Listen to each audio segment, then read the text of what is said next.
8ാം ക്ലാസ്സിലെ ബേസിക് സയൻസിലെ 12ാമത്തെ ചാപ്റ്ററാണ് തരം തിരിക്കുന്നത് എന്തിന്. ഇതിൽ വർഗീകരണ ശാസ്ത്രവുമായിട്ട് ബന്ധപ്പെട്ട് 5 ശാസ്ത്രജ്ഞന്മാരെ കുറിച്ച് പഠിക്കാനുണ്ട്. ഒന്നാമത്തേത് ജീവശാസ്ത്രത്തിന്റെ പിതാവായ അരിസ്റ്റോട്ടിലാണ്. ഇദ്ദേഹം ജീവികളെ ചുവന്ന രക്തമുള്ളവ അല്ലാത്തവ എന്നിങ്ങനെയാണ് തരംതിരിച്ചത്. രണ്ടാമത്തേത് AD 1-ാം നൂറ്റാണ്ടിൽ ഇന്ത്യയിൽ ജീവിച്ചിരുന്ന ചരകനാണ്. ഇദ്ദേഹം ആയുർവേദത്തിന്റെ പിതാവ് എന്നറിയപ്പെടുന്നു. 200ഓളം സസ്യജന്തുജാലങ്ങളെ ഉൾപ്പെടുത്തി ചരക സംഹിത എന്ന ഗ്രന്ഥം രചിച്ചത് ഇദ്ദേഹമാണ്. മൂന്നാമത്തെ ആളാണ് തിയോഫ്രാസ്റ്റസ്. സസ്യശാസ്ത്രത്തിന്റെ പിതാവ് എന്നറിയപ്പെടുന്നു. സസ്യങ്ങളെ ഏകവർഷികൾ, ദ്വിവർഷികൾ, ബഹുവർഷികൾ എന്നിങ്ങനെ തരംതിരിച്ചു. അടുത്തത് ജോൺ റേ. 18,000-ലധികം സസ്യങ്ങളെ ഹിസ്റ്റോറിയ ജനറാലിസ് പ്ലാന്റേറം എന്ന പുസ്തകത്തിൽ രേഖപ്പെടുത്തി. അതുപോലെ സ്പീഷീസ് എന്ന പദം ആദ്യമായി ഉപയോഗിച്ചത് ഇദ്ദേഹമാണ്. Carl Linnaeus. ഇദ്ദേഹം സ്വീഡിഷ് സയന്റിസ്റ്റ് ആണ്.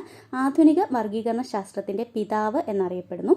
വ്യത്യസ്ത വർഗീകരണ തലങ്ങൾ നിർദ്ദേശിച്ചു. ജീവികൾക്ക് ദ്വിനാമ പദ്ധതി ആവിഷ്കരിച്ചതും ഇദ്ദേഹമാണ്. Thank you so much.